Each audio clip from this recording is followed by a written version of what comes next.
பொல்லாறு நெய்மல நல்லார் துணைவரே என்னை நிறைந்து அடிமை கொண்டு என்னிடவெடுத்து தன்னை நினைய தருகின்றான் துணை வருஷ மகிழ் சோலை வியந்தாரையும் முக்கண் அரசு மகிழ் கத்திமுகத்தான் மண்ணுலகத்தினி பிறவி மாசர எண்ணிய பொருளலாம் எழுதி முற்றுற கண்ணுதலுடையதோர் கழிற்று மாமுகப் பண்ணவன் மலரடி பணிந்து ஒற்றுமாம். சிற்றம்பலம். கரையுலாம் கடலில் கோலில் சங்கம் வள்ளி பிபந்திரையுலாங்கடினி புகழும் திருவான்மியூ உரையுலாம் பொருளாய் உலகாடுடனி சொல்லி வரையுலாமடமாருடனாகிய பாண்பதே உடல் கொண்டு தம் சிந்தை செய்தடியார் பரமும் திருவான்மியூ சுந்தர கடமேல் சிலம்பார்க்க வல்லி சொலிர் அந்தியின் மொழியின் திறமாக்கிய வண்ணமே.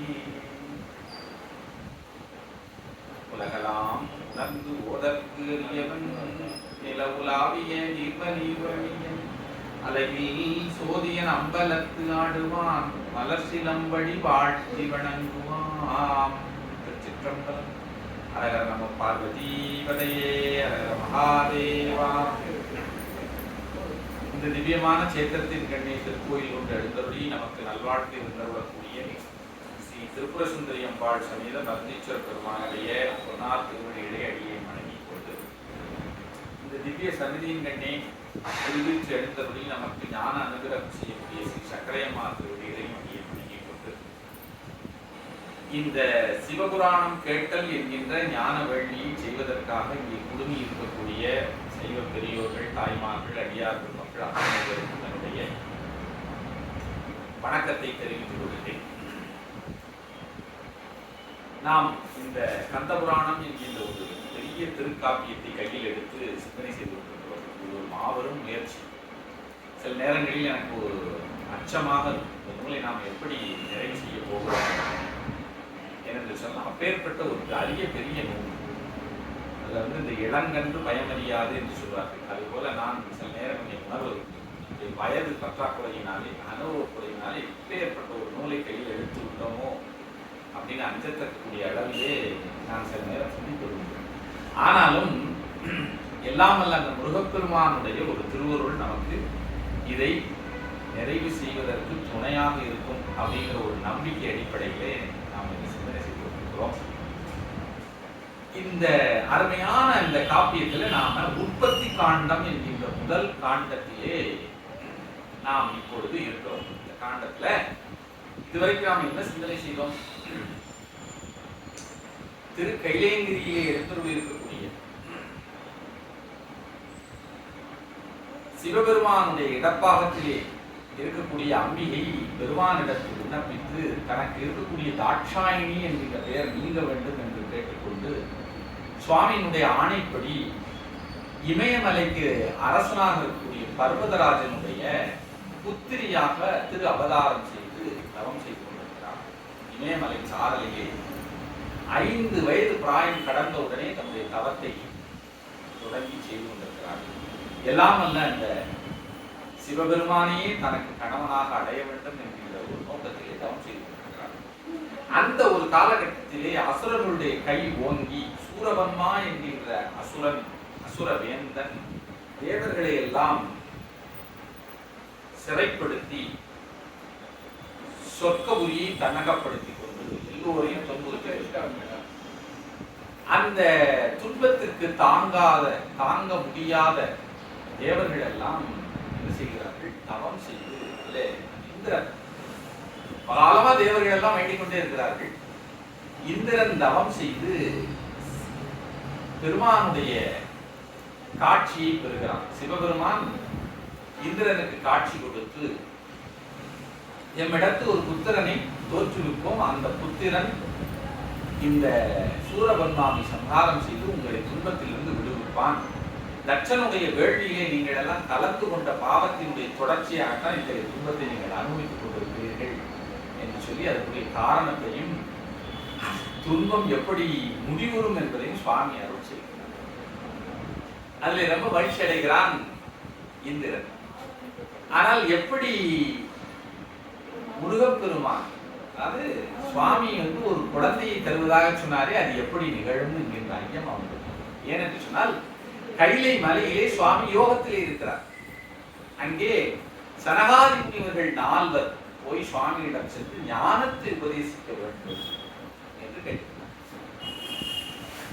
சுவாமிக்கு ஆச்சரியம், ஐயா நம்மிடம் ஞானத்தை உபதேசிக்க வேண்டும் என்று கேட்கக்கூடிய மாணவர்கள் அமைவதே ஒரு மிகப்பெரிய ஆச்சரியமான விஷயம். அதனால சுவாமி என்ன பண்ணுகிறார், அந்த ஞான உபதேசத்தை செய்வதற்காக கல்லால மரத்தின் கீழே ஒரு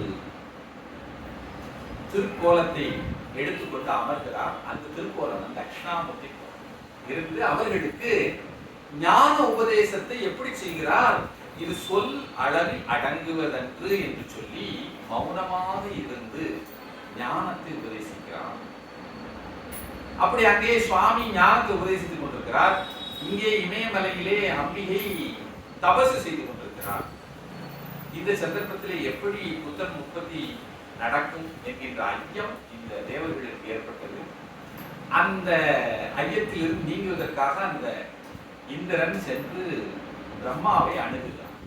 பிரம்மதேவர் மகாவிஷ்ணுவை அணுகுகிறார். மகாவிஷ்ணு இதற்கு ஒரு யோசனை சொல்றார். என்ன யோசனை சொல்கிறார், காமனை அனுப்புங்கள். காமன் தன்னுடைய பானங்களை எல்லாம் அவர் மீது வருஷிக்கிறார். அதன் மூலமாக அவருக்கு காம எண்ணம் தோன்றி அவர் பார்வதியை மணம் செய்வார் என்கிற ஒரு யோசனையை சொல்கிறார். அதன்படி காமனை ஏவுகிறார்கள். பலமுறை மறுத்தும் காமனை என்ன செய்கிறார்கள்,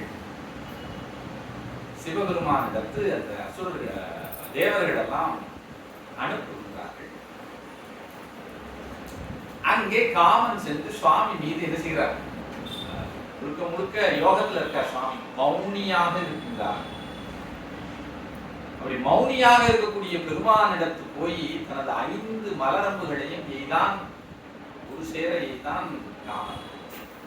சுவாமி என்ன செய்தார் என்று சொன்னால், சிறிதே பார்த்தார் அவன் எரிந்தார். காமனை எரித்தார். அது காம தகன படலம். இந்த படலத்திலே நாம் காமனை எரித்த பின்னர் என்ன பண்ணினார் சுவாமியை, மறுபடியும் யோக நிலைக்கு போயிட்டார். மௌனோபதேசத்தில் இருக்கிறார். தேவர்கள் எல்லாம் அஞ்சி நடுநடுங்கின சுவாமி. ஆக நாம் நினைத்தது எதுவுமே நடைபெறவில்லை. நாம் என்ன நினைத்தோம், அம்பியை சென்று அவர் மனம் செய்து கொள்ள வேண்டும், அதற்குரிய அந்த வேகம் அவரிடத்தில் வர வேண்டும் என்று சாதாரண ஒரு மனிதனை போல, ஒரு உயிரை போல அவரை எண்ணி அவர் மீது நாம் என்ன செய்தோம், மன்மதனை ஏவினோம். ஆனால் அந்த செயல் அங்கே நடைபெறவில்லை. சுவாமி மன்மதனை எரித்தார், தான் மீளவும் யோக நிலைக்கு சென்று.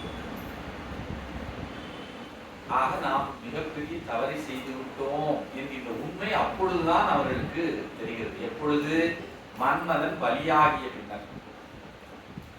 அதன் பின்னர் அவர்கள் எல்லாம் பிரம்மதேவர் முதலான அத்தனை தேவர்கள் கைலைக்கு சென்று எம்பெருமானை நோக்கி துதிக்கின்றார்.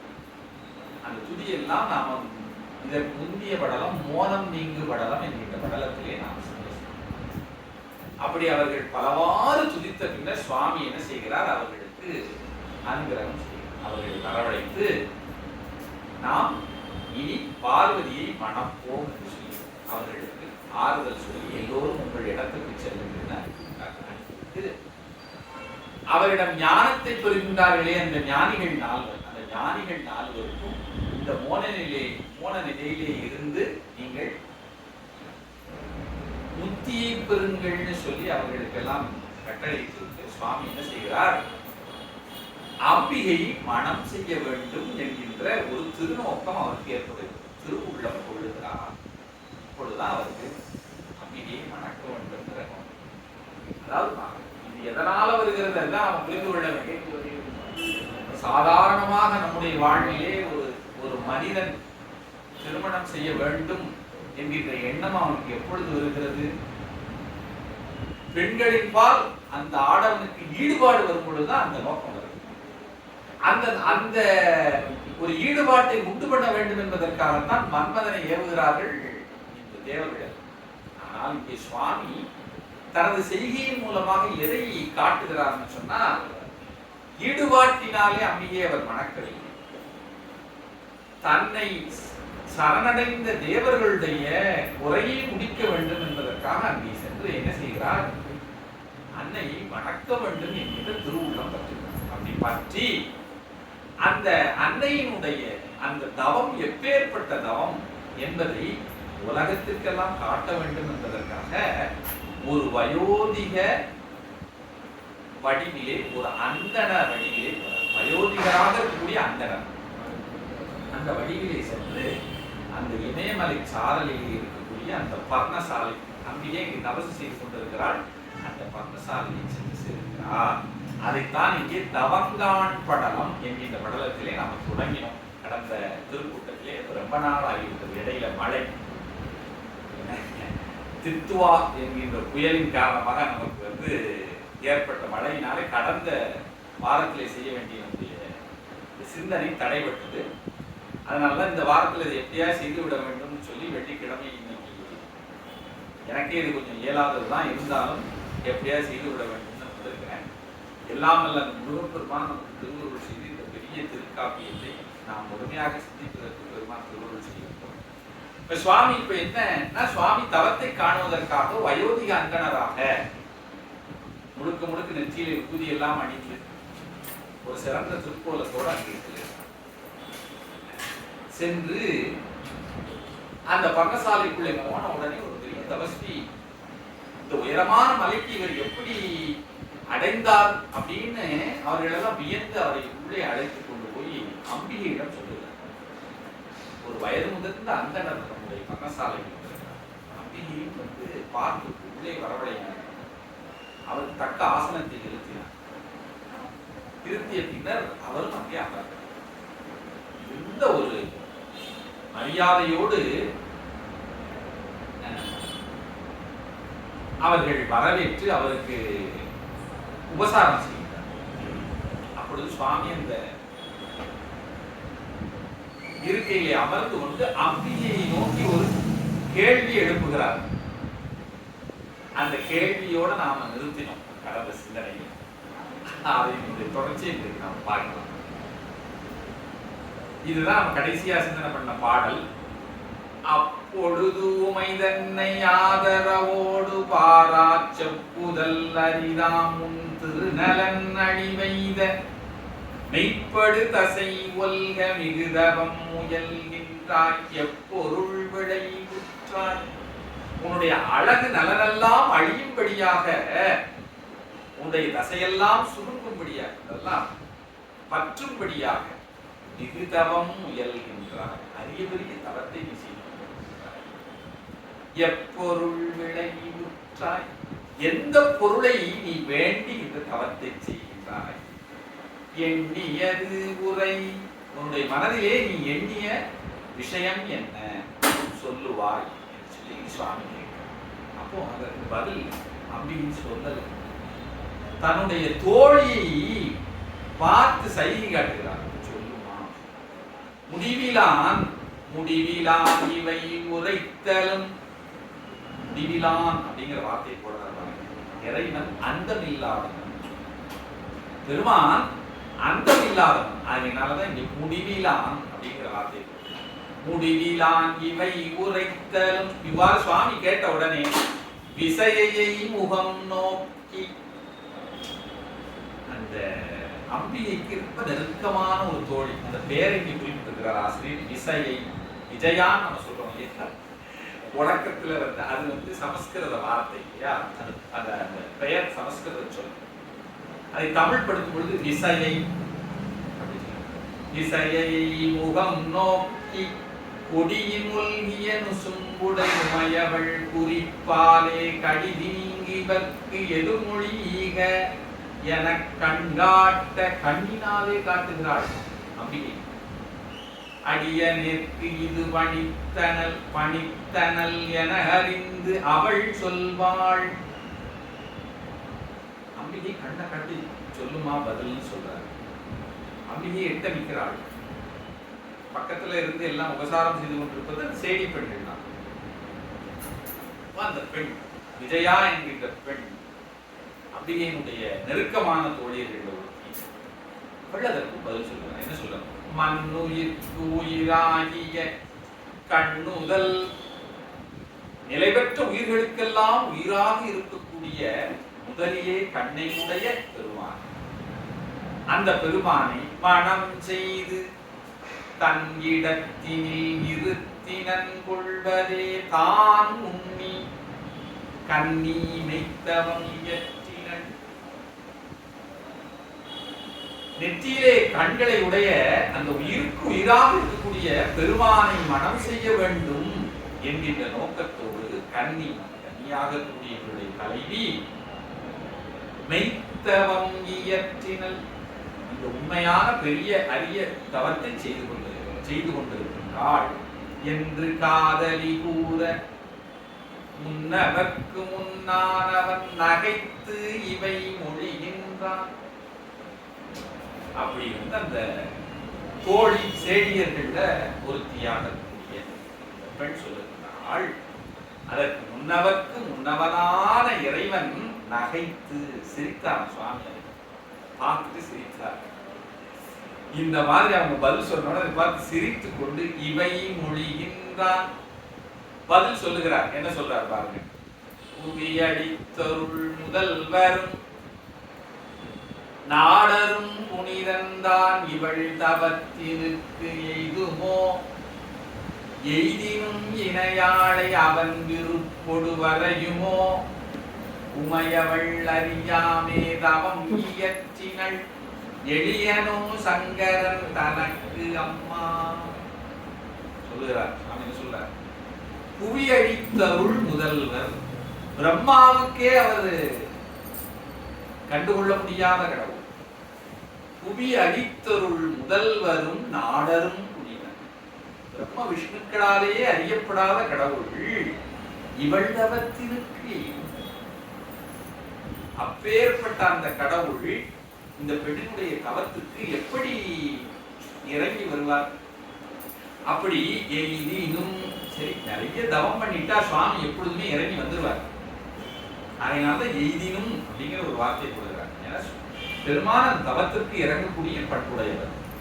அப்படி அவர் தவத்திற்கு இறங்கியே வந்தாலும் இணையாளை அவன் விருப்பொடுவதையும், இந்த பெண்ணை அவன் விரும்புவானா? தவத்திற்கு இறங்கி வருவதற்கு நிறைய வாய்ப்பு இருக்கு. அதனால எய்தினும் இணையாளை அவன் விருப்பொடுவதையுமோ உமையவள் அறியாமே தவம் இயற்றினள். இது தெரியாம இந்த பெண் தவத்தை செய்து கொண்டிருக்கிறாள். எளியனோ சங்கரன் தனக்கம்மா, அந்த சங்கரன் ரொம்ப எளிமையானவனோ, தனக்கு ரொம்ப எளிமையானவன் நினைத்து இந்த பெண் தவத்தை செய்து கொண்டிருக்கிறாள் அப்படின்னு சொல்றார். அல்லல் வெற்றிட நோற்றிடுவதுதியால் அம்பால் ஒன்று இல்லை துணை பெறலரும் பொருள் இவற்கு எளிதாமோ பல்பகல் தனது எழில் நலம் வரிதுபட்டனோ வல்ல இத்தவம் விடுவதே கடன் இனி உமைக்கென்றான். அந்த சுவாமி என்ன சொல்றாரு அப்படின்னா, ரொம்ப கஷ்டப்பட்டு அல்லல் வெற்றிட நோற்றிடு தவம். அது தவம்னா என்னன்னு தெரியாது, அதனால நம்ம புரிந்து கொள்ளவே முடியாது. தவம்னா திருவள்ளுவர் உற்ற நோய் நோன்றல் அப்படின்னு சொல்லியிருக்காரு. தனக்கு ஏற்பட்ட துன்பங்களை எல்லாம் பொறுத்துக் கொள்வதுதான் தவம்னு சொல்லியிருக்காரு. நம்மால் அதை பொறுத்துக் கொள்ள முடியாது. அதனாலதான் நாம என்ன செய்யல அப்படின்னா, நமக்கு நிறைய கோபம், இப்போ பசி வருகிறது, அதுதான் நமக்கு ஏற்பட்ட நோய். எல்லா மனிதனுக்கு இருக்கக்கூடிய நோய் என்ன? மனிதன் மட்டுமல்ல, எல்லா விலங்குகளுக்கு இருக்கக்கூடிய நோய் என்ன? பசி தான் முதல் நோய். பசி பிணி அப்படின்னு நான் சொல்லுவாங்க. அந்த நோயை நம்மால என்ன செய்ய முடியாது, தாங்க முடியாது. உடனடியா என்ன, இட்லி பொங்கல் வடைய உள்ள போட்டா என்ன இருந்தா கொஞ்சம் சாந்தமா. அப்ப பசியாகி அந்த பிடி இருக்கு இல்லையா, அதை பொறுத்து கொள்ளுதல் தான் பெரிய தவம். முதல் தவம் தவத்துல சிறந்த தவம் அதுதான். பசியாகி பிடியை பொறுக்காம நாம என்ன செய்வோம்னா கோபம் அதிகமா வேகமா அலுவலகத்துக்கு புறப்பட்டு இருக்கும்போது சாப்பிடணும், உட்கார்ந்து சாப்பாடு இல்லைன்னு வச்சுக்கோங்க, டென்ஷன் அதிகமாக அப்படின்னா என்ன அர்த்தம்? தவத்துக்கும் நமக்கு சம்பந்தமே இல்லைன்னு. நமக்கு ஏற்பட்ட துன்பங்களை எல்லாம் தாங்கிக் கொள்ளுதல் தான் தவம்னு சொல்லுவது. முதல் துன்பம் பசி, அதான் தவம்னாலே அல்லதுதான். துன்பத்தை தாங்கிக் கொண்டே இருத்தல் தான் தவம். அதுதான் இங்கே சொல்லுகிறார் சுவாமி, மிகுந்த துன்பத்தை கொடுக்கக்கூடிய இந்த தவத்தினால் எந்த பயனும் இல்லை. அல்லல் வெற்றிட நோற்றிடு பகுதியால் ஆம்பால் ஒன்று இல்லை. இதனால் ஆகக்கூடிய காரியம் எதுவுமே இல்லையம்மா. என்னம்மா இப்ப ஏற்பட்ட தவத்தை நீ இவ்வளவு கஷ்டப்பட்டு பண்றிய, ஒரு பிரயோஜனமும் இல்லை. இத்துணை பெறலரும் பொருள் இவற்கு எளிதாமும். யாருக்குமே கிடைப்பதற்கு அதிக பொருள் இந்த பெண்ணுக்கு எப்படி எளிமையாக கிடைக்கும்? பல் பகல் தனது எழில் நலம் பரிதுபட்ட சின்ன வயது, அந்த வயதிலே இருக்கக்கூடிய அந்த பெண்ணினுடைய அழகெல்லாம் அழிந்து விட்டது. எழில் நலம் வரிதுபட்டன. ஒல்லை இத்தவம் விடுவதே கடன். இனி செய்யக்கூடிய ஒரு காரியம் இருக்குமே ஆனால் அது என்ன? உடனடியாக அந்த தவத்தை எல்லாம் செய்வது நிறுத்து. அதுதான் உனக்கு செய்ய வேண்டிய, உன்னால் செய்யக்கூடிய நல்ல காரியம். இந்த வாசகம் கேட்டலும் இப்படி சொல்றாங்க. வயது முதல்ந்து வந்திருக்கக்கூடிய அந்த சுவாமி, ஏமா நீ செய்யக்கூடிய ஒரு காரியம் இருக்குமே ஆனால் அது என்ன? உடனடியாக தவத்தை நிறுத்தி விட்டு வீட்டில் போய் நல்லா சாப்பிட்டு தூங்கு அப்படின்னு சொல்றார். இந்த வாசகம் கேட்டலும் எம்பிரார்க்கு இவர் அன்பர் அந்தன்மா முதுகுறவர் என்று முன்னினன் அறியேனா. அம்பிகை என்ன நினைக்கிறாள்? இப்போ நீங்க நம்ம தவம் பண்ணிட்டு இருக்கோம், இங்க ஒரு சஷ்டி விரதம் தொடர்ச்சியா 2 நாள் 3 நாள் உணவு சாப்பிடாம ஒரு பெரியவர் வந்து, இல்லப்பா நினைக்கிறது கிடைக்காது, உடனடியே அந்த ஜூஸை குடிச்சு தவத்தை எடுத்து உடனே நமக்கு அந்த ஜூஸை பார்த்த உடனே என்ன தோணும்? சாப்பிட்டுட்டா அவர் பெரியவர் சொல்றாரு, சடக்குன்னு எடுத்து அந்த மடக்குன்னு அதை குடிச்சிடும். ஆனால் அன்னை என்ன சொல்லுகிறாள்? இந்த வாசகம் கேட்டலும், இந்த வாசகத்தை கேட்ட உடனே எம்பிரார்த்தீவர் அன்பர் அந்தன்மா முதுகுறவர், ரொம்ப வயதுடைய ஒரு ஆச்சாரியர், இவர் எம்பெருமானுக்கு அன்பர் அப்படின்னு நான் தப்பாக நினைச்சேன். அறியாமையினாலே தவறுதலாக இவரை ஒரு நல்ல அடியார் என்றும் ஒரு நல்ல ஆச்சாரியர் என்றும் நான் நினைத்து விட்டேன். வந்து வம்மொழி கூறுதல் என சினம் மனங்கொண்டு நொந்து உயிர்த்து நான் நீக்கியே பொறாது உமை உவல்கின்றாள். அப்பா எடுத்துட்டமே. அந்த வெம்மொழி கூறுதல், அந்த அந்த சொல்லிவெடுக்கு இந்த பெண்ணுக்கு அம்பிகைக்கு எப்படி போகிறது அப்படின்னா, இந்த வெம்மொழியாக சென்று காதலியை விடுகிறது. என்ன செய்கிறாள்? மனதில் மிகுந்த கோபம் வருது. நொந்து உயிர்த்து, உயிர்த்தல்னா மூச்சு, நான் நீக்கி இவ்வளவு தூரம் தள்ளி நின்று தன்னுடைய தோழியை பதில் சொல்லும்படி சொல்லிக் கொண்டிருக்கிறாள் அம்பிகை. அதற்கு காரணம் என்ன? அந்த ஒரு பெண்ணுக்கே உரிய நாணம். இது வந்து புதுமை பெண் கிடையாது. அதனால வந்து இங்க நாணை பற்றி எல்லாம் ஆசிரியர் பாடியிருக்கிறார். என்ன நான் நீக்கி, இந்த இடத்துல அம்பிகை அந்த பெண்ணுக்கே உரிய அந்த நாணத்தை நீக்கி கொண்டு தன்னுடைய கோபத்தினாலே பொறாது, அதை பொறுக்க முடியாமல் உமை நுவல்கின்றாள். அம்பிகை இங்கே அதற்கு பதில் சொல்லுகிறார். இதெல்லாம் தான் நம்ம படிக்கிறதுக்கு ஒரு தவம் பண்ணிருக்கோம். ஏற்பட்ட ஒரு நூலை ஒவ்வொரு செய்யுளையும் படிக்கிறது ஒரு ஆனந்தமான விஷயம். அந்த தவத்தை நீங்கள் செய்திருக்கிறீர்கள், உங்களுக்கு எடுத்து சொல்வதற்குரிய தவத்தை நான் செய்திருக்கிறேன். பெருமான் வந்து உங்கள் மூலமாக எனக்கு அருள் பண்ணுகிறார். முடிவிலாது உரை வகவன் என் வேட்கையை முடியாது விடுவன் என்னினும் தவத்தினை விடுவனும் மிக இன்னம் கடிய நோன்பினை அடப்பில செய்து உயிர்கழிப்பேன் நான் நெடிது முத்தலின் மயங்கினை பித்தனோ நீ என்றாள். அப்படி என்ன சொல்லுகிறாள்? அழிவில்லாத என்னுடைய கடவுள் எனது தலைவன் என் வேட்கையை என்னுடைய விருப்பத்தை முடியாது விடுவன் என்னினும் என்னுடைய விருப்பத்தை நிறைவேற்றாமல் போய்விட்டாலும் நான் என் தவத்தினை விடுவனோ, நான் என் தவத்தை விட மாட்டேன். மிக இன்னும் கடிய நோன்பினை அளப்பில செய்தவுடனும் நான் என்ன செய்வேன்? என்னுடைய தவத்தை தீவிரப்படுத்தி என்ன செய்வேன்? உயிர் கழிப்பேன், என் உயிரை நீத்து விடுவேன். எப்பேற்பட்ட மொழி பாருங்க, இதெல்லாம் நம்ம சொல்ல முடியுமா? அதான் தவச்சுவைன்னு சொல்றாங்க. தவச்சுவைங்கிறது அப்படி ஒரு செய்தி உண்டு. ஒரு பெரிய முனிவர், ஒரு பெரிய அவர் சன்னியாசி, அவருக்கு நிறைய சீடர்கள். எப்பொழுதுமே அவருடைய உணவிலே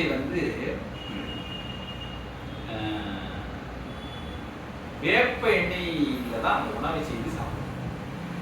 எப்பொழுது தினந்தோறும் அந்த உணவு கசப்பாகத்தான். சன்னியாசிகள் அவங்க எல்லாம் அவங்க சாப்பிடக்கூடிய உணவு, துறவிகள் உணவு அதற்குரிய ஒரு பாரம்பரியமான முறைகள் இருக்கு. அதுல என்னன்னு கேட்டீங்கன்னா, வேப்ப எண்ணெயில அந்த உணவை தயாரித்தல். இப்ப நம்ம தாழ்சம் போடுறதுக்கு கடலை எண்ணெய், சில நேரங்களில் நல்ல எண்ணெய், ஒரு புளி குழம்பு, இந்த மாதிரி காரக்குழம்புலாம் நல்ல எண்ணெய், வேற சில தேங்காய் சார்ந்த குழம்பா இருந்தால் தேங்காய் எண்ணெய், இப்படி எல்லாம் சில நேரம் நெய், இவற்றையெல்லாம் வச்சு நம்ம தாழ்சம் போட்டு சாப்பிடுவோம். ஆனால் இந்த சன்னியாசிகள் சாப்பிடக்கூடிய உணவுல எப்படி இருக்குன்னு கேட்டீங்கன்னா, வேப்ப எண்ணெயில தான் அவங்க தாழ்சம் போடுவாங்க. அப்படின்னா அது உணவு முழுமையுமே கசப்பா தான். இதை எப்பொழுதுமே அந்த சீடர்களோடு அவரும் சாப்பிடும். அதுல ஒரு நாள் ஒரு சீடர் மட்டும் கொஞ்சம் முகம் சுழிச்சிட்டாரு. கசப்பு முகம் சுழிச்ச உடனே அவர் சீடர் கூப்பிட்டு, எப்பா நீ என்னுடைய சீடனாக இருப்பதற்கு உனக்கு ஒரு தகுதி இல்லை, நீ வீட்டுக்கு செல்லுன்னு. அப்போ அவர் என்ன சொல்லியிருக்காரு பதில்? அந்த சீடனை தவச்சுவை அறிவார் நாச்சுவை அறியார். தவச்சுவை அறிந்தவன் நாவிலே இருக்கக்கூடிய சுவை அவனுக்கு தெரியவே தெரியாதுன்னு சொல்லியிருக்காரு. உனக்கு நாவிலே இருக்கக்கூடிய சுவை தெரிந்து விட்டது, ஆகையினால் உனக்கு தவச்சுவை தெரியலப்பா. தவச்சுவை அறிவார் நாச்சுவை அறியார் என்பது சொல்ற. தவம் எப்படிப்பட்டதுன்னு நாம புரிந்து கொள்ளணும். அதுபோல இங்கே அம்பிகை என்ன சொல்லுகிறாள்? எனக்கு பெருமான் நான் நினைத்ததை கொடுக்காவிட்டால் தவத்தை மீண்டும் மீண்டும் செய்து என்னுடைய உயிரை நீத்து விடுவேன். அதுதான் நான் செய்ய தகுந்தது, அதைத்தான் நான் செய்வேனே ஒழிய என் தவத்தை நான் கைவிட மாட்டேன் சொல்லுகிறேன். இந்த இடத்துல ரொம்ப முக்கியம். அங்கே அம்பிகை பெருமான் அரியவன் என்பதை மறுக்கவில்லை. பெருமான் என்னை விரும்புவானா விரும்பவில்லையா, விரும்பாமலும் போகலாம். அவர் சொன்ன அந்த கருத்து எதையுமே அந்த அம்பிகை மறுக்கல. இந்த இடத்துல நம்ம ரொம்ப அந்த அன்னையினுடைய பதிலை நாம பார்க்க வேண்டியது. என்னை சுவாமி கண்டிப்பாக மனம் செய்வார் அப்படின்னு அந்த பதில் சொல்லலாம். என்ன சொல்லுகிறார் பாருங்க. அதான் ஒரு மிகச்சிறந்த ஒரு வைராக்கிய நிலை. என்ன சொல்லுகிறாள்? என் வேட்கையை முடியாது விடுவன் என்னினும் என்னுடைய விருப்பத்தை சுவாமி நிறைவேற்றாவிட்டாலும் நான் என் தவத்தை விட மாட்டேன். அது என்ன அந்த இடத்துல அம்பிகை உறுதிப்படுத்தக்கூடிய விஷயம் என்னன்னா, சுவாமி என்னுடைய விருப்பத்தை நிறைவேற்றாமல் போகலாம், ஆனால் என் தவத்தை நான் விடமாட்டேன் என்பதை மட்டும் உறுதியாக அங்கே அம்பிகை சொல்லுது. அதுதான் நாம் இங்கே தெரிந்து கொள்ள வேண்டியது. அந்த மேலே அந்தன வடிவத்திலே வந்திருக்கக்கூடிய பெருமான் சொன்ன எந்த விஷயத்தையும் அம்பிகையை மறுக்காமல் சொல்லக்கூடிய ஒன்னே ஒன்றுதான், என் தவத்தை நீங்க விட்டுட்டு போய் நீ செய்ய வேண்டிய ஒரே விஷயம் என்னன்னா தவத்தை விடுதல்தான்னு சொன்னீங்க பாருங்க, அதுலதான் நான் மாறுவது. என் தவத்தை நான் ஒன்று சுவாமி என்னுடைய விருப்பத்தை நிறைவேற்ற வேண்டும், இல்லையா நான் தவம் செய்து மடித்து விடுகிறேன் என்று சொல்லி தன்னுடைய உறுதிப்பாட்டை அங்கே அம்பிகை வெளிப்படுத்துகிறான். இதுதான் ரொம்ப நான் அப்பேற்பட்ட உறுதிப்பாட்டோடு கூடிய ஒரு பெண் என்பதை அங்கே வெளிப்படுத்திவிட்டு சொல்லுகிறாள். நெடிதூத்தலின் மயங்கினை, ரொம்ப வயசான காரணத்தினால நீங்க மயங்கினீர்கள், உங்களுடைய அறிவிலே மயக்கம் ஏற்பட்டு விட்டது. பித்த நோனி, உங்களுக்கு மதி கலங்கி விட்டது. அப்படின்னா இந்த இடத்துல நம்பி சொல்லக்கூடிய விஷயம் என்னன்னா, தன்னை பற்றி அவர் சொன்ன விஷயத்தை மறுக்கிறார். தான் எவ்வளவு உறுதியோடு இருக்கிறேன், என்னுடைய தவமும் வைராக்கியமும் நீங்கள் நினைக்கக்கூடிய அளவுக்கு குறைவுபட்டது கிடையாது. நீ குறைவுபட்டதாக நினைக்கிறீர்கள் இல்லையா, அந்த விஷயம் உங்களுடைய வயது முதிர்ச்சியினாலே நீங்கள் தவறாக கணித்த ஒரு விஷயம். உங்களுடைய மதி கலங்கி நீங்க அவ்வாறு சொல்லுகிறீர்கள்னு சொல்லுகிறாள். ரொம்ப ரொம்ப இது நம்ம படிக்கும் பொழுது அப்ப அம்பிகை அங்க சுவாமி இவ்வளவு அரியவர், உன்னை விரும்ப மாட்டார் அப்படின்னு அவர் சொல்றது எதையுமே மறுக்கல. தவத்தை விடுன்னு சொன்னார் பாருங்க, அந்த இடத்திலே தான் அங்கே அம்பிகை மாறுபட்ட கருத்து கொள்ளுகிறார். ஒன்று, என்னுடைய உறுதிப்பாட்டை நீங்கள் குறைவாக மதிப்பீடு செய்துவிட்டீர்கள் என்பதை தெளிவுபடுத்தி இவ்வாறு சொல்லுகிறாள். சொல்லிவிட்டு, நீங்கள் பித்தன், உங்களுக்கு மதி இல்லை. இந்த சைவத்துல மட்டும்தான், சைவத்தினுடைய வழிபடு கடவுளாக இருக்கக்கூடிய பெருமானுக்கே பித்தன்கிற பேர். வேற எந்த சமயத்திலையும் அந்த சமயத்தினுடைய அதி தேவதையை பித்தன்னு சொல்லக்கூடிய ஒரு உரிமையை அந்த சமயம் கொடுக்கவில்லை. சைவம் மட்டும் ஏனென்று சொன்னால், அந்த சைவம் தான் அகண்ட சமயம். அதுதான் எனக்கு தன்னகத்தை எல்லாவற்றையும் உட்படுத்தி அங்கேதான் ஒரு மெய் கடவுளை பற்றி பேசுகிறார். அதுதான் மற்ற எல்லா கடவுளரும் சோபான முறையிலே பெருமானை நோக்கிய கடவுளர்கள் தான். என்னுடைய கடவுள் என்கின்ற அந்த 8 குணங்களை உடையவன் சிவபெருமான் ஒருவனே. அதனாலதான் இந்த சமயத்துல தான் என்ன சொல்லியிருக்கு அப்படின்னு கேட்டீங்கன்னா, அந்த இறைவனுக்கு பித்தன் என்கின்ற பெயரை சுவாமி ஏற்றுக்கொள்ளுகிறார். இங்க பித்தனோனி அப்படின்னு சொல்லுகிறார் அம்பிகை. அப்புறம் பாருங்க, ஈட்டும் மாறுயிர் தொகையலாம் அளித்தவள் இவை கூற நாட்டமுன்றுடை பிஞகன் வளர்த்தியல் நன்றாய்ந்து கேட்டிலாய் கொலாம் உணர்த்துவன் அகுது என கிழக்கின்றான். சுவாமி சொல்லுகிறார், இந்த மாதிரி அம்பிகை பதில் சொன்ன பெண்ணே, உனக்கு அந்த சிவபெருமானுடைய வளம் என்ன, அவர் எப்படிப்பட்டவர்னு உனக்கு தெரியவில்லை, நான் சொல்லுகிறேன்.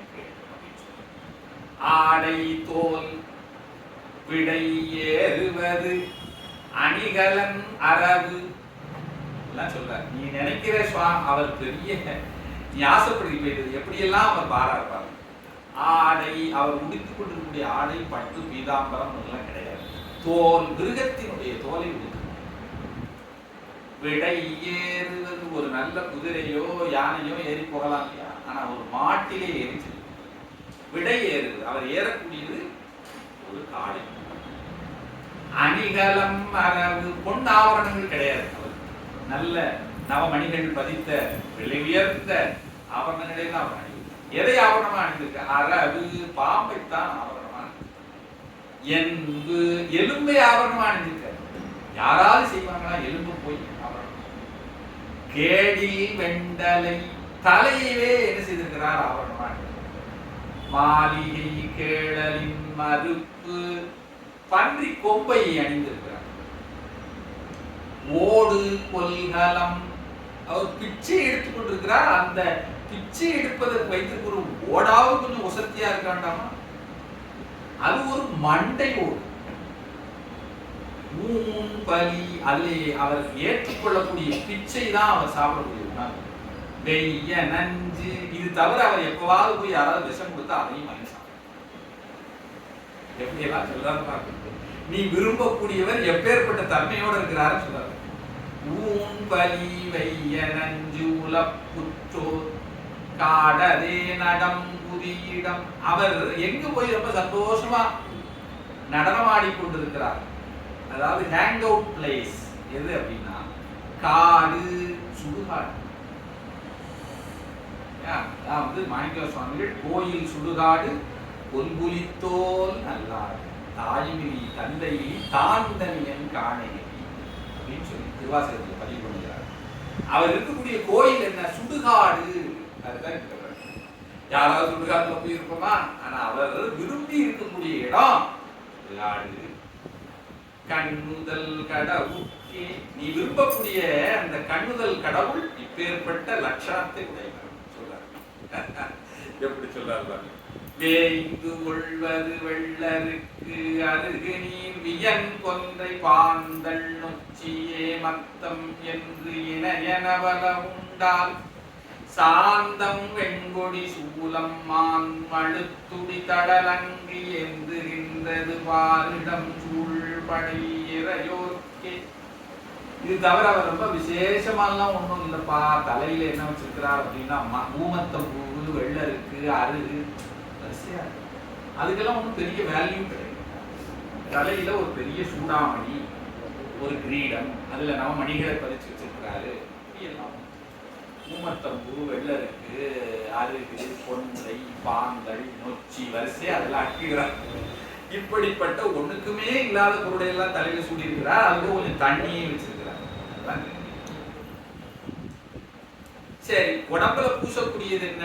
வெண்பொடி, சாம்பலை பூசிக்கொண்டு, கையில சூலம், மான், மழு, துடி, தடல், அங்கை, கையில நெருப்பு வச்சிருக்கிறார். ஒரு பக்கம் ஒரு கொடங்கி வச்சிருக்கிறார். அதாவது உடுக்கையை வைத்துக் கொண்டிருக்கிறார். இப்படி எல்லாம் வைத்துக் கொண்டிருக்கிறார்.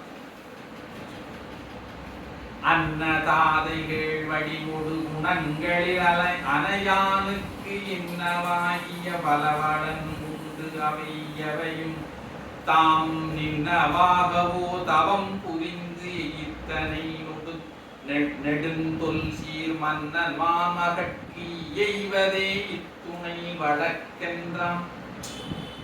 ஒரு பெரிய ராஜாவுக்கு புத்திரியா பிறந்தது.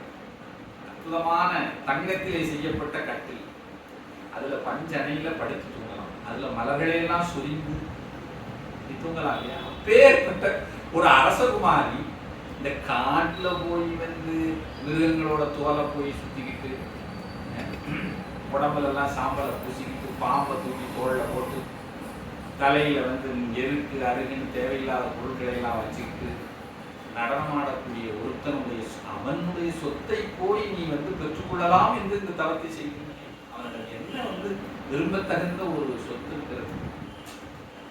இன்னவாகிய பல வளம் உண்டு. இப்படிப்பட்ட வளம், இந்த வளத்தை எல்லாம் அவர் சொல்லிட்டார். இருக்கிற இடம், வீடு, சுடுகாடு எல்லாம் சொல்லியாச்சு. இந்த வளத்தை எல்லாம் உனக்கு ஆக்கிக் கொள்ள வேண்டும் என்று நீ விரும்பி மன்னன் மகட்கு எய்வதோ இத்துணை. இப்படிப்பட்ட ஒரு ஆசையா உனக்கு வரணும், ஒரு ராஜகுமாரியா இருக்கக்கூடிய உனக்கு அப்படின்னு சொல்லி கேட்கிறார். அமீதற்கு புறங்கண்டினையும் அட்ட புங்கவன் இணைய கூற வரங்கள் மேதகைய வெற்பின் மடமையில் கெட்டலோடும் கரங்களால் செவிகள் பொத்தி. உடனே அம்பிகை அந்த கையினாலே காலை பொத்தி கொண்டு சிவசிவா கண்ணுதல் நாமம் போற்றி சிவசிவா காலை பொத்தி கொண்டான். இறங்கி சினத்தடாகி இடருளந்து இணைய சொல்வாள். ரொம்ப இன்னும் கோபம் அதிகமாயிடுச்சு. முன்னாலேயாவது தவத்தை கைவிடுன்னு சொன்னார். இப்ப சுவாமியவே இகழ்ந்து பேசுகிறார். கேட்டியால் அந்த நாட அந்தனே நான் சொல்லுவதை கேட்பாயா அப்படின்னு இப்ப பதில் சொல்லுங்க. கேடிலாயம்பிராந்தன் மாட்டொரு சிறிதும் அன்பு மனத்திடை நிகழ்ந்ததில்லை காட்டுரு புள்ளின் சூழல் கவருவான் முதல் மேற்கொண்ட வேட்டுவன் இயல் போல் மேலோன் வேட நீ கொண்ட தன்னை. அதாவது நீ பெருமான் மீது சிறிதும் அன்பு இல்லாதவன். காட்டிலே வேட்டுவர்கள் எல்லாம் பறவைகளை பிடிப்பதற்காக ஒரு புதர்ல, அதாவது புல்லு மற்ற எல்லா பொருளையும் தான் மேல போட்டுக்கொண்டு ஒரு புதர் மாதிரி போய் ஒரு இடத்துல ஒளிஞ்சிருக்கும். அவர்கள் போட்டிருக்கக்கூடிய வேடம் அந்த பறவைகளை தன்பால் ஈர்ப்பதற்காக. ஆனால் அவர்கள் புதர் கிடையாது. அவர்களுக்கும் புதருக்கும் ஒரு சம்பந்தம். பறவையை பிடிக்கும், அவ்வளவுதான். அதுபோல நீ அணிந்திருக்கக்கூடிய வேடத்திற்கும் உன்னுடைய இயல்புக்கும் சம்மதமே இல்லை. அந்த காட்டிலே வேட்டுவர்கள் எப்படி வேடம் புனைந்தார்களோ அதுபோல நீ ஒரு சிவன் அடியார் என்கின்ற ஒரு வேடத்தை புனைந்து வந்திருக்கிறாய். ஆனால் உனக்கும் இந்த வேடத்துக்கு சம்மதம். நேசமில்லாது தக்கன் நிமலனை இழித்து நின்போல் பேசிய திறனும் அண்ணான் பெற்றதும் கெட்டிலையோ. இது போலவே ஒரு காலத்திலே தக்கன் என்கின்ற ஒரு மாபெரும் என்ன சொல்வது தேவர்கள உருவம். தக்கன் நிமலனை இழித்து பேசினான். பேசி அவன் பெற்றதும் கெட்டிலை. அவன் அடைந்தது என்ன? கடைசியில தலையை இழந்தான். அது உனக்கு தெரியாதா? ஈசனை என் முன் நிகழ்ந்தன். எனது பெருமானை என் முன்னாலே நீ இகழ்ந்து பேசுகிறாய். இந்நாள் காரும் ஆசரு மறைகள் ஏதுமாய் உள்ளிலை போலும். இதுவரைக்கும் நீ பிராமணனாக இருந்தும், நீ அந்தணனாக இருந்தும் வேதங்களை எல்லாம் ஒரு முறை கூட நீ ஆய்ந்து படிக்கவில்லை போலும். என்ன ஒரு அருமையான ஒரு ஸ்டேட்மெண்ட். இந்நாள் காரும், இதுவரையிலும், ஏன்னா அவர் ரொம்ப வயசானவராக இருக்கிறார் இல்லையா, இதுவரைக்கும் ஆசரு மறைகள் ஏதும் ஆய்ந்திலை போலும். குற்றமற்ற வேதங்களை நீ சிறிதாவது எடுத்து அதனுடைய உட்பொருள் என்ன என்பதை ஆராய்ந்திலை போலும். அதை ஆராய்ச்சி பண்ணவே இல்லை அப்படிங்கிறது நன்றாக தெரியும். மூலமா சுவாமி என்ன சொல்ல வருகிறார்? அந்த வேதத்தினுடைய உட்பொருளாக இருக்கக்கூடியது பெருமான், அது உனக்கு தெரியவில்லை.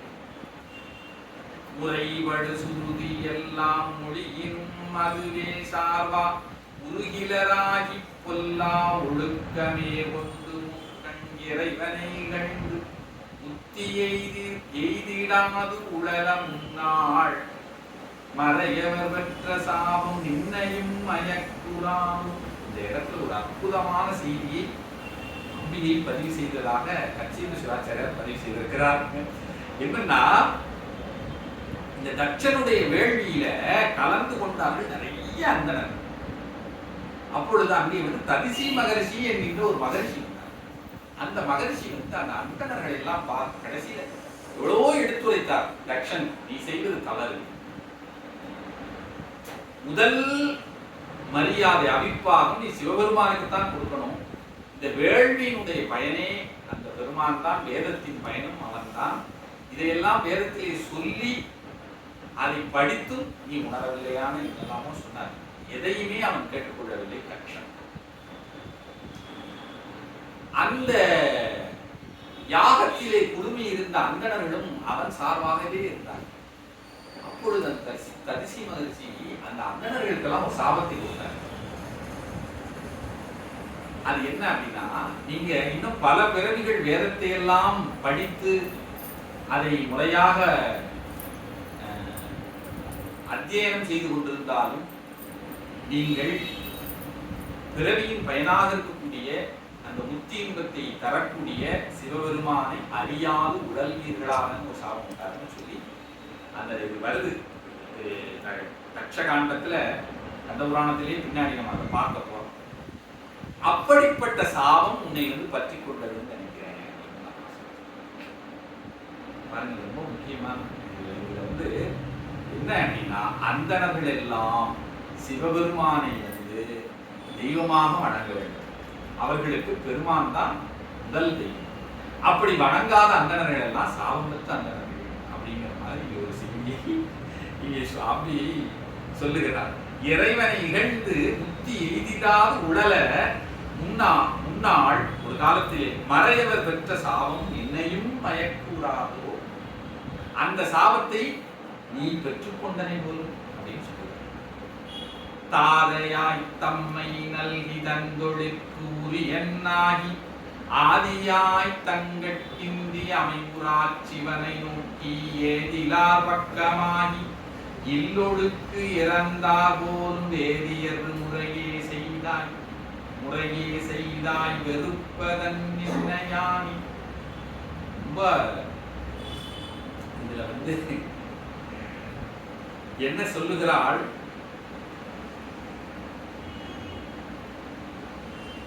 தந்தையாக விளங்கி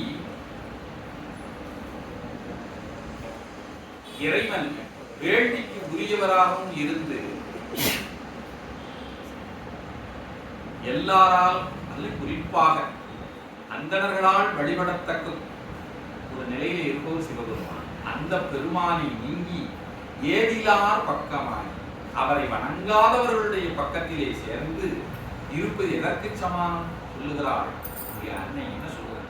இல்லொழுக்கு இறந்தார் போலும் வேதியர் முறையே. இல்லற ஒழுக்கத்திலே இருந்து விலகி வாழக்கூடிய பொதுமகளிரை போல நீ இந்த தவறை செய்திருக்கிறாய். எப்படிப்பட்ட ஒரு வார்த்தையை வெறுப்பதன் நின்னையானே, உன்னை நான் முழுமையாக வெறுக்கின்றேன்.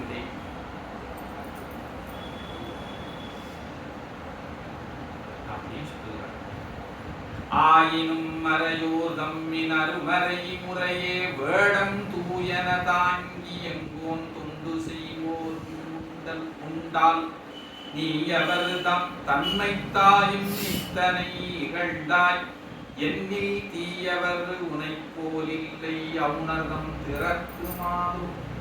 பார்ப்பதற்கு ஒரு சிவனடியாரை போல இருந்து இந்த வேடத்தை பூண்டு கொண்டிருந்தாலும் நீ பெருமானை இகழ்ந்தாய். உன்னை போல கூடியவர்கள் அவுணர்களிடமும் இல்லை. அதாவது அசுரர்கள்ட்ட போய் தேடி பார்த்தாலும் கூட உண்மை போல ஒரு கொடியவரை பார்க்க முடியாது. ஏன்னா அவர்கள் ஒரு அடியாரை போல வேடம் கொண்டு இறைவனை இகழவில்லை என்பது போல இங்கே சொல்றார். தீயவர் உன்னை போல் இல்லை அவுணர்தம் திறக்குமாறு. இப்படி அப்படி பேசுகிறாள். ஒவ்வொரு செய்யுள்ளையும் முக்கியமான விஷயங்கள். வேண்டுதல் வேண்டிடாமை இல்லதோ விமலன் தன்னை இன்று நீ இகழ்ந்த எல்லாம் யாரையும் அழிக்கும் அந்து உண்டிடு குறிகான் அற்றால் புகழ்ச்சியாம் அந்தி முக்கண் ஆண்டகையற்கை எல்லாம் ஆர்வலோ அறியிருப்பார். இறைவன் வேண்டுதல் வேண்டாமை இலான். ஆசிரியர் வள்ளுவர் அதுதான் இறைவனுக்கு விருப்பு கிடையாது. அதற்கு சாட்சியாகத்தான் நீங்க இருக்கிறாய்ன்னு சொன்னாங்க. இவ்வளவு தன்னை இகழ்ந்தும் கூட பெருமான் உன்னை உயிரோட வச்சிருக்கிறார் பார்த்தியா, அது அவருடைய ஆண்டக இயற்கை எல்லாம் அவ்வளோ பெருமான் உன்னையும் உயிரோடு வைத்திருக்கிறார் பாருங்க. அது அந்த பெருமானுடைய வேண்டுதல் வேண்டாமை இல்லாமல் என்கின்ற ஒரு தன்மையை காட்டுகிறது. அவருடைய குணத்துக்கு அந்த குணத்தை யார்களோ அறிய வைப்பார். அந்த பெருமான் எவ்வளவு கருணையாளங்கிறது நீ உயிரோடு இருக்கிய அதை வச்சே நான் கணித்து கொடுக்கிறேன் அப்படின்னு சொல்றார். போதனை முதலா உள்ள உங்கவர் வழிபட்டேத்த ஏதமில் இறைமை ஆற்றல் யாவையும் புரிந்த நாதன் காதலும் வெறுப்பும் இன்றி கருணை செய் நிலைமையே காண் பேதை நிகழ்ச்சியே போல் பேசிய தன்மை எல்லாம். அதாவது தேவர்களெல்லாம் தம்மை வழிபட்டு ஏற்ற அவர்களுக்கு எல்லாவற்றையும் சுவாமி வழங்குகிறார். அப்படி அவர் வழங்கிய விஷயத்தை அறியாத காரணத்தினால் பேசினார். ஆனாலும் உண்மை சுவாமி கருணையோட என்ன செய்திருக்கிறார், வைத்திருக்கிறார் என்று சொல்லுகிறார். மறுபடியும் இம்முறை மறைகளாதி இசைத்தன இணையெல்லாம் செம்மைகள் உணவினாந்தோ தெளிவுவர் எறையை எண்ணும் வெம்மைகள் குணத்தாய் இற்கு விளம்பொனா விளம்பில் பாவம் பொய்மறை வேடத்தோடும் போதி நீ புறத்தில் என்றாள். இந்த உண்மையெல்லாம் உணராத உன்னிடம் நான் என்ன பேச இருக்கிறது? அப்படி உன்னோட பேசினால் எனக்கு பாவம் தான் அப்படி சொல்லிடுறேன். ஏன்னா இந்த இந்த செம்மையான விஷயத்தை தெரியாத உங்களிடத்தில் பேசினால் அது பாவம் என்று சொல்லி அந்த வேதியரை பார்த்து வெளியே செல்வாய்ன்னு சொன்னார். எப்பேற்பட்ட வார்த்தை! போதினி புறத்தில் கெட் அவுட் அப்படின்னு சொல்றாங்க அம்மா. உடனடியாக இந்த இடத்தை காலி பண்ணி அவ்வளவு கோபம். அதாவது தன்னுடைய அன்னசாலைக்கு ஒரு அந்தனர் வந்திருக்கிறார். அந்த நேரத்தில் அம்பிகை தன்னுடைய செடிகளை வைத்துத்தான் உபசாரம் செய்து கொண்டு தான் என்ன செய்கிறாள் என்று சொன்னால் தூரத்திலே விலகி நிற்கிறார். அப்பேற்பட்ட ஒரு நாணமுடைய ஒரு பெண், ஒரு ஆணிடம் வந்து பேசுவதே தவறுன்னு சொல்லி நினைக்கக்கூடிய நிலையிலே அந்த பெண் இருக்கிறார். அப்படிப்பட்ட பெண் இவ்வளவு தூரம் பேசிட்டு தயவு செய்து இந்த வீட்டை விட்டு வெளியே போங்க, இந்த இடத்தை காலி பண்ணுங்கன்னு சொல்றாங்க. அப்ப எவ்வளவு கோபம் வந்துருக்கணும் பாருங்க. அறத்தினை புரிவாள் இவ்வாறு அறைதலும், இப்படி தவத்தை செய்யக்கூடிய அம்பிகை சொல்றார். அடங்கே ஈங்கும் திறத்தினில் ஆர்வம் செய்து சென்ற என் செயல் கேளாது புறத்திடை போதி என்று குறைவதோ புகுந்தவான்மை மறைச்சடங்கியத்தி நின்னை வரைந்திடற்கு ஆகும் என்றான். சுவாமி பாருங்க, இந்த நேரத்திலே அவர் வந்து என்ன செய்கிறார்? தன்னுடைய அந்த சேட்டையை குறைக்கவே அவர் என்ன செய்கிறாரு? பெண்ணே, என்னை பார்த்து நீ என்ன சொல்லிவிட்டாய்? வெளியே போன்னு சொல்லிட்ட. நான் எதற்காக வந்தேன் தெரியுமா? மறைச்சடங்கு இயற்றி நின்னை வரைந்திடற்கு. வேத முறையிலே சொல்லப்பட்ட அந்த அந்த முறைப்படி நான் உன்னை திருமணம் செய்து கொள்வதற்காக தான் வந்திருக்கிறேன். நீ என்னை பார்த்து என்ன செய்து விட்டாய்? வெளியே செல் என்று சொல்லிவிட்டாய்.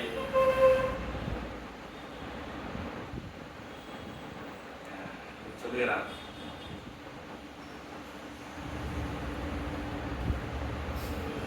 பஞ்சகம் முதல்வன் சொற்ற வாசகம் அங்க சொல்லுகிறார் சுவாமி. எப்படி போடுறார்? பஞ்சகம் முதல்வன் பெருமான் தான் அவர் வந்த நோக்கத்தை சொல்லிவிட்டார். நான் உன்னை திருமணம் செய்து கொள்வதற்காகத்தான் வந்திருக்கிறேன்னு சொல்றார். ஆனால் வந்த வடிவம் தான் வேற இல்லையா? அதனால இந்த இடத்துல ஒரு வார்த்தை போடுகிறார். வஞ்சக முதல்வன். வஞ்சக முதல்வன் அந்த பெருமான் வஞ்சனையாக தன்னை மறைத்து கொண்டு வருகிறான். அவன் சொற்ற வாசகம், அவன் சொன்ன அந்த வாசகத்தை இறைவி கேளா அஞ்ச விமுக்தி, தன்னுடைய அழகான காதுகளை குத்திக் கொண்டு ஆற்றாது அழுங்கி மெய் பதைப்ப விண்ணி எஞ்சலிந்தியோன் போகான் ஏகுவன் யானே. இவ்வளவு சொன்னதுக்கு அப்புறம் அம்பிகை என்ன முடிவு செய்திருக்காள்? இவர் போக மாட்டார், நான் இந்த இடத்துக்கு போயிடுறேன் என்று என்ன பஞ்சடி சேர்ப்பான் பாங்கரின் படவல் அந்த இடத்தை விட்டு ரொம்ப வேகமாக அம்பிகை கிளம்பினார்.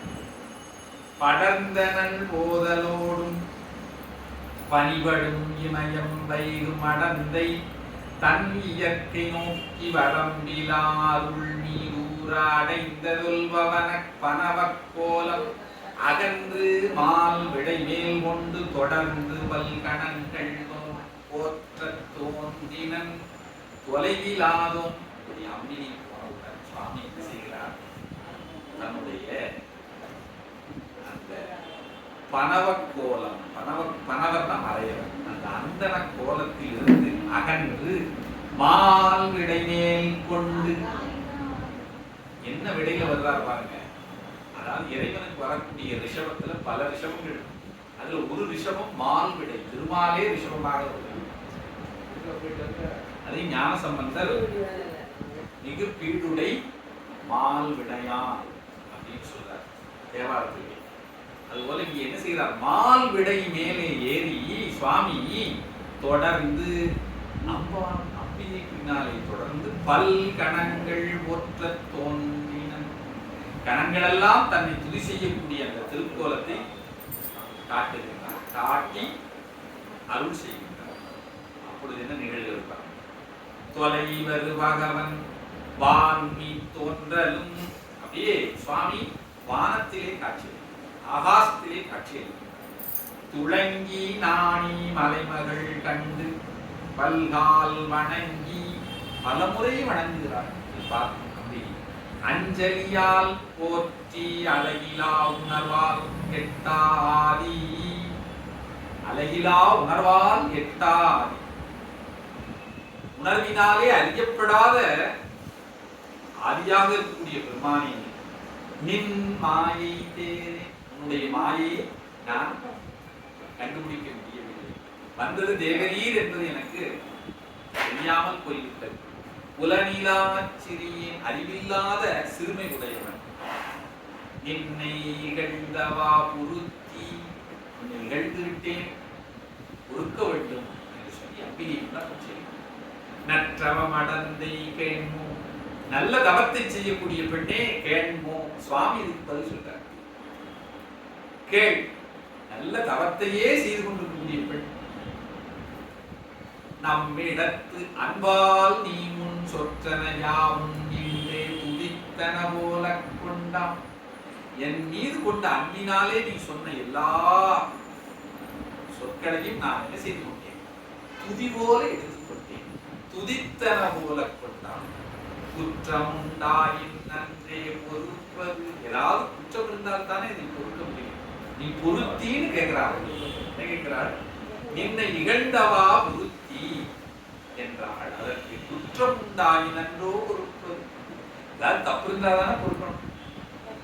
கொடிய நோன்பால் மற்றினி வருந்தல், நாளை மனம் செய்ய வருதும் என்றார். சுவாமி பதில் என்ன சொல்றார்? கொடிய நோன்பால் மற்றினி வருந்தல், இவ்வளவு பெரிய தவத்தை செய்து வருந்தாலே நாளை வருதும். நாளைக்கே என்ன சொல்றாரு? பெருமான் வந்துட்டார்னா நமக்கு அருள் பண்ணணும்னு நினைச்சிட்டாருன்னு அவ்வளவுதான். உடனே என்ன சொல்றாரு?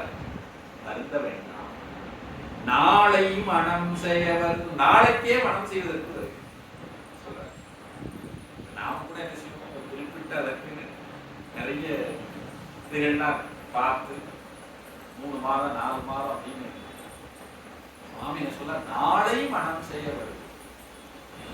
சிறந்த நின் வருவை முற்றச் செல்லுதும் என்று தொல்லோன் மறைந்தனன், போதலோடும் மலைமகள் உள்ளந்தன்னில் நிறைந்திடு மகிழ்ச்சி கொண்டு நித்தனை நினைந்து போற்றி உறைந்தனள். உறைந்தனள் இதனை வெந்தற்கு உரைத்திடச் சிலவர் போனால். இப்படி சுவாமி மறைந்த பின்னர் இருந்த மகிழ்ச்சியோடு அவனியே அந்த பர்ணசாலையிலேயே இருந்தாள். இதனை வேந்தனுக்கு சொல்வதற்காக சிலர் சென்று இமயராஜனுக்கு சொன்னார். அண்ணல் வந்து அருளி செய்கை அரசனுக்கு உரைத்தலோடும் உன்னிகள் அயற்சி நீங்கி ஒல்லைதன் இல்லினோடும் நன்னினன் உமையை கொண்டு நலங்குள்தன் நகரத்து உயிர்த்தான் கண்ணுதல் இறைவன் அங்கண் செய்தன களரல் உற்றேன். அடுத்த அத்தியாயத்துக்கு இங்கேயே தொடக்கம் பாடிவிட்டார். இப்ப என்னன்னா, இப்படி இந்த விஷயத்தை கேள்வியுற்ற அந்த பர்வதராஜனும் என்ன செய்கிறான் என்று சொன்னால், அந்த பர்ணசாலைக்கு வந்து தன்னுடைய மனைவி மேனையுடன் வந்து அங்கே உமையனை அழைத்துக் கொண்டு தன்னுடைய அரண்மனைக்கு சென்றான். அதன் பின்னர் சுவாமி எப்படி மனம் பேசுகின்றார் என்பதை பற்றி நான் அடுத்த அத்தியாயத்திலே சொல்லுகிறேன் சொல்லி அடுத்த படலம் மனம் பேசு படலம் இந்த படலத்தை துவக்குகிறேன்னு சொல்லி இங்கே சுவாமி நம்முடைய கட்சி விசுவாசத்தை நிறைவு செய்கின்றார். இதோடு இந்த தவங்கான் படலம் இந்த படலம் முற்றுப் பெறுகிறது. 6 படலம் இதோடு முற்றுப் பெறுகிறது. 7வது படலமாக இருக்கக்கூடிய மனம் பேசு படலம் என்கின்ற படலத்தை நாம அடுத்த திருக்கூட்டத்திலே சிந்தனை செய்வோம் என்று கூறிக்கொண்டு, இதுகால பொறுமையாக கேட்டுக்கொண்டிருந்த பெரியோர்கள் அத்துணை பேருக்கும் நன்றி தெரிவித்துக் நிறைவு செய்கிறேன். இந்த மனம் பேசு படலத்திற்கு பின்னர் வரை துணை படலம், கணங்கள் செல் படலம், இந்த 2 படலங்கள் இருக்கு. அதற்கப்புறம் திருக்கல்யாண படலம். 10வது படலம் திருக்கல்யாண படலம். இப்போ நாம் 7வது படலத்தில் 7, 8, 9. இந்த 7, 8, 9 3 படலம் சிறிய படலம். திருக்கல்யாண படலம் மட்டும் கொஞ்சம் விரிவாக இருக்கும். இந்த 3 படலத்தையும் இந்த 3 செஷன்ல நம்ம முடித்து விடலாம். ஆனா இப்போ இந்த டிசம்பர்ல இன்னும் ஒரு செஷன், ஜனவரியில இந்த 2 செஷன், பிப்ரவரி மாசம் திருக்கல்யாண படலம் நாம துவக்கி விடலாம். பிப்ரவரியில அதை முடித்து விடலாம். இப்போ அது தை மாசத்துல இருக்கும். நம்ம தை மாசத்திலேயே அதை நிறைவு செய்வதற்கு மட்டும் அந்த திருக்கல்யாணம் காட்சி அதை மாத்திரம் நாம் என்ன செய்வோம், ஒரு நல்ல நாளாக பார்த்து அதை நெருங்கி வரும் பொழுது நம்ம அவ்வாறு செய்து கொள்ளலாம். அதற்கு எல்லாம் வல்ல அந்த முருகப்பெருமான திருவுருள் செய்ய வேண்டும் என்ற அந்த பெருமானுடைய திருவுருளை வந்து விண்ணப்பித்துக் கொண்டு எனக்கு உரையை நிறைவு செய்கிறேன். திருச்சிற்றம்பலம். ஆறிரு தடந்தோள் வாழ்க, அறுமுகம் வாழ்க, வெப்பை கூறு செய்தனி வேல் வாழ்க, உக்குடம் வாழ்க, செவ்வேளேறிய மன்னி வாழ்க, யானிதன் அணங்கு வாழ்க, மாலிலா வள்ளி வாழ்க, வாழ்க சீரடியாரெல்லாம் வான் உயிர்வடாது வீக, மலிவளச் சுரக்க மன்னன் பொன்முறை அரசு செய்க, கோயிலா உயிர்கள் வாழ்க, நான்மறை அரங்கழோங்க, நற்றவம் வெள்ளி மல்க, மென்மைகள் செய்வ நீதி விளங்குக உலகமெல்லாம். திருச்சிற்றம்பலம். ஹரஹர நம பார்வதி பதையே. ஹர ஹர மகாதேவ.